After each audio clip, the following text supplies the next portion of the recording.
There will be spoilers later on, but I'll give you plenty of time to skip to the appropriate part in the video so that you can skip it. Okay, let's talk the Green Knight.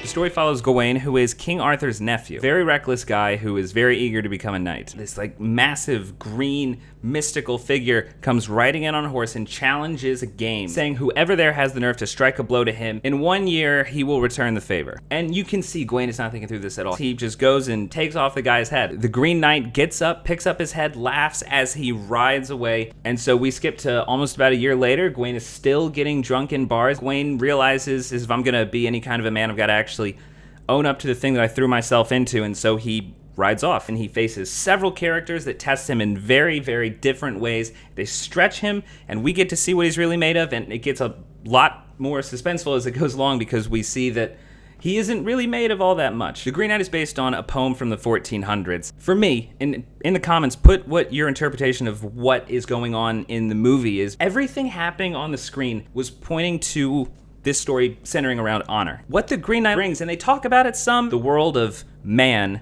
coming right up against the world of nature. And, in a way that is very much still the fear of death coming towards you. But finally, this being a chivalric romance, the choices that Gawain is gonna make on this journey are going to be the most important of his life, because whatever choices he makes is going to define who he is for the rest of his life. I was so stunned watching this movie. It knows exactly what it's about. It's bleeding out of the cinematography, the score, the sets, the landscape. It's very confident in how it's telling its story because it's saying something really powerful that's right at the base of, I feel like, something everyone has to deal with at some point. He wants to be famous. He equates honor with fame. In the end, that gets you absolutely nothing because you're gonna die. The journey teaches you that. I'm not saying he dies, come on. And you become more and more aware of that the closer that he gets to the Green Knight. Okay, so I'm gonna talk the ending here a little bit. Go into the description, you can just see what says skip past the spoilers,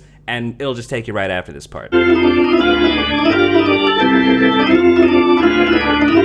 So Gawain prepares himself, he is ready to be beheaded. This is what I mean about how the Green Knight is classical storytelling for millennials. In the Green Knight poem, he flinches. But here in this movie, the guy practically wets himself. There's none of the stoicism from the original King Arthur story. I'm out of here. He runs. And then we see him destroy everything. And his head freaking falls off. So living life as a coward killed him. And then we are rushed right back to the Green Chapel. We see Gawain's face and we go, this movie actually gets us to realize he needs to die. And so he decides to stay. He takes off the sash. The Green Knight sees this. He crouches down and he goes, off with your head. He says it with a smile, goes to black. So that could mean that he's dead, which for me means do not expect everyone to just bow down to you because you kept your promise. Or he was saying that humorously and he let him live. The ending of generosity just feels sappy. But okay, regardless, it actually does not matter because it ends with an ambiguous note. Those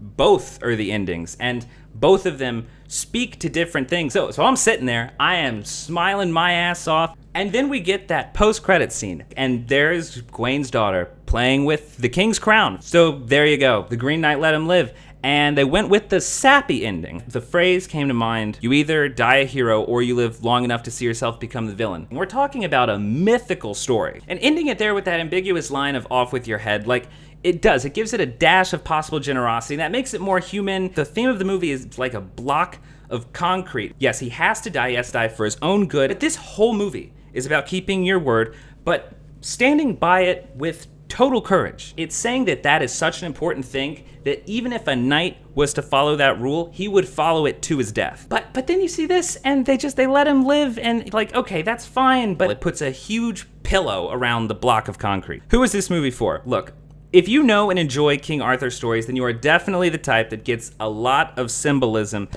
and you probably enjoy figuring out what it is that a story means to you and talking and interpreting and all of that stuff, and you want to see what you might have missed, and if that sounds terrible, this is not for you. Look, I would always recommend staying for the credits, but leave before these end. That post-credit sequence it undermines everything that is great about this movie.